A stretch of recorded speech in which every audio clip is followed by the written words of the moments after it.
The ending is finally in sight for my best of Next Fest June 2025 edition. There's only a few more parts left, and who knows how many more fantastic indie games left to talk about.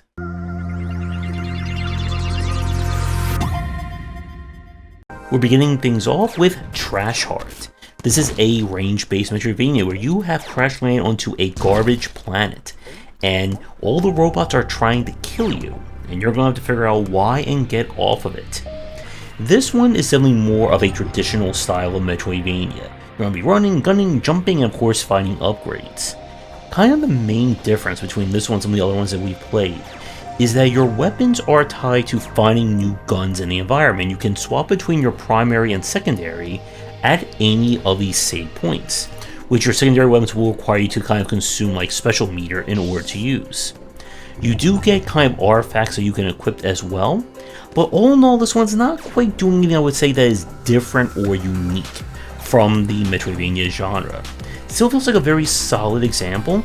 I would say that if you're just looking for a really dependable style of Metroidvania design, then give this one a play. We now switch over to Sojourn Past. This is another high-speed action game in a very similar style to Hyper Light Drifter. You are exploring a mysterious world, and you will have to dash, slash, and run your way around in order to explore it. The kind of unique element here is that your dagger can be thrown and then you teleport to it. This will allow you to either activate switches or move around the environment and solve puzzles. Combat is kept, at least from the demo, on the basic side. You'll be able to dash to avoid attacks, hit enemies, and try to stay one step ahead of them. The environments look really nice, and while we didn't get to see anything that is, again, like different we haven't seen in this particular style, it's another very solid looking game. So this one is going to be for the Hyper Light Drifter fans looking for another game to do some high speed slashing and hacking too. Up next we have Theropods, our second prehistoric dinosaur themed game of the Next Fest. We play a young cave woman who is trying to help her tribe out when they are caught by the arrival of an alien spaceman, and the two must work together in order to save her tribe and for them to get off the planet. And what follows will be your classic 90s style pointing and clicking. I do like the art style of this one, and some of the animations are quite nice. There's no dialogue. According to the story page, everything is delivered through gestures and various grunts. From the time I had with the demo, we're going with, again, like more of a traditional style point-and-click adventure game. So puzzles will rely on you finding that one item you need in the environment and then figuring out just what you're supposed to do with it. And while the demo itself wasn't that long, it definitely had a lot of charm to it. So if you're in the mood for some prehistoric point-and-clicking, I would give this one a try. We now go to Little Rocket Lab. This is an automation game meets the slice-of-life wholesomeness of Stardew Valley. You have returned to your childhood town to help fulfill your family's dream of rebuilding a rocket and helping to restore the town to its former glory. And to do that, we are going to have to mine lots of resources and, you guessed it, automate a whole lot of products to get this going. Our gameplay here feels like more on an entry level or maybe like moderate side of automation. If you're used to something like a Factorio or Dyson Sphere, Little Rocket Lab, at least from the demo, does not get anywhere near as complicated or as difficult. You'll be, of course, harvesting, refining, and producing various goods, which you'll then be able to use to upgrade your tech, which will let you do more, and as you go up in tiers, the requirements will get more and more.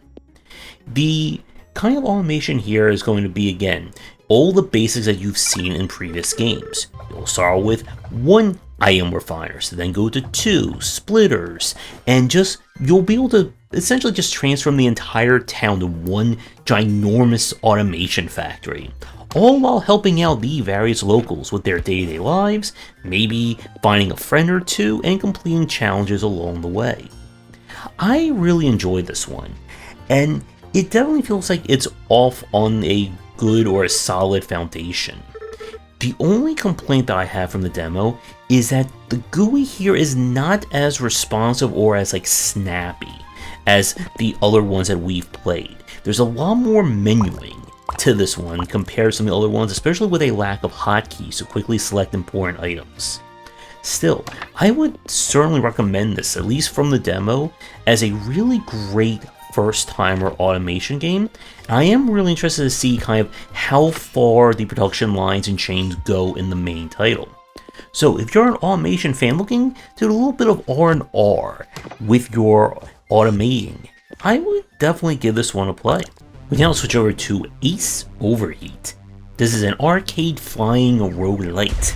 You're going to be up against all manner of drones and other aerial opponents as you try to shoot them out of the sky before they do the same to you. Any action that you do will build up your engine overheat. If it gets too high, you'll start to take damage. So you'll need to either rely on passive benefits to reduce it, or know when to stop attacking. All in all, from the demo here, didn't seem like it's going to be too complicated a game to play, but just a very solid arcade action. So very quick impressions on this one.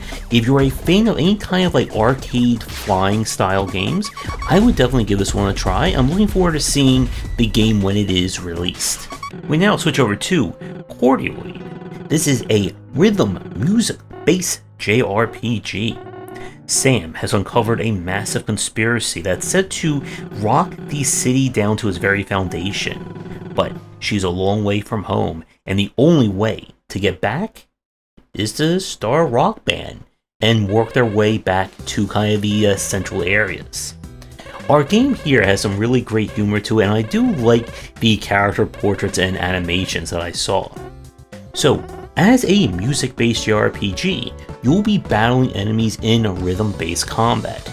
Each one of your party members is a node on the board, and you must hit their corresponding notes in order to avoid damage. After the enemy goes through their line, you are then free to attack them with each party member, with each character having special skills and spells that they can use. Now, unlike some of the other rhythm-based RPGs we played, there is actual gear in this one, as you'll be able to equip different instruments to your characters, which can push them into different strategies and ways. So we played this on normal difficulty, and it was a little bit of a finger crack or a finger breaker from at least my experience. I don't really know how crazy it's going to get on hard mode. There is an easier setting as well.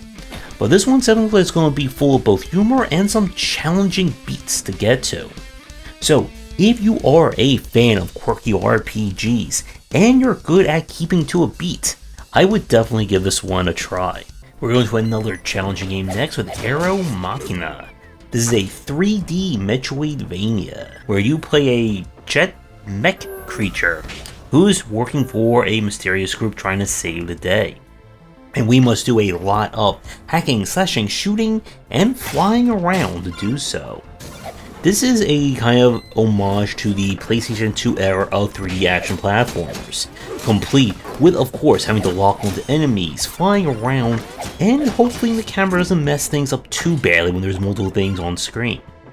Now, the challenge in this one comes with the multiple upgrades and tech, or movement tech that you will get access to.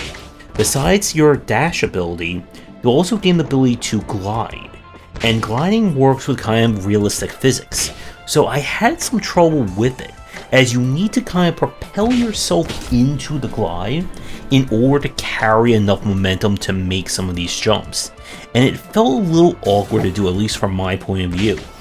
Still, this one's looking like it's going to be a very solid, very interesting take on a 3D Metroidvania. While there's nothing here again that we haven't already seen, it's looking like it's going to show up to be a very solid entry, if you don't mind some challenging combat and movement to go with it. So if you are a 3D Metroidvania fan, looking for a little bit of nostalgia along the way, I would definitely give this one a check. And for the last game of our showcase today, this is Truxton Extreme. This is a 3D sequel to a popular vertical shmup series from the 80s, which I did not play it before until we got to this one. Aliens are invading the Earth, and it's going to be up to us to shoot many robots, ships, and more in order to save the day. Our gameplay here should be familiar to anyone who's played any kind of shmup in the past 30 or so years. You'll need to dodge in projectiles, pick up power-ups, and of course use smart bombs if things get a little bit too dicey. Now, the footage you're seeing is being played on kind of like the story mode, and there is an arcade setting if you just want to go straight to the action. Now, with this only being one level, it didn't feel overly difficult. It felt like more like on the moderate to maybe moderately challenging side. This is not full-on bullet hell, screen filled with death style of a shmup. So it does feel like a very solid take on the design. And if you're a shmup fan looking for some more shmup goodness to get to, and one that won't be at least too epileptic seizure inducing in terms of its bullet types, I would give this one a play. And with that, another part comes to an end. We are almost done with this. I think only one, maybe two more parts left, but who knows all the games I played. Let me know what some of your favorites were from the event, and I will rest my voice and see everyone for our next showcase. Thanks for watching, and a special thank you to our Patreon supporters. If you enjoyed the video, do the YouTubing stuff, be sure to visit our Discord and Patreon, and if you're interested in more in my thoughts on design, check out my game design books.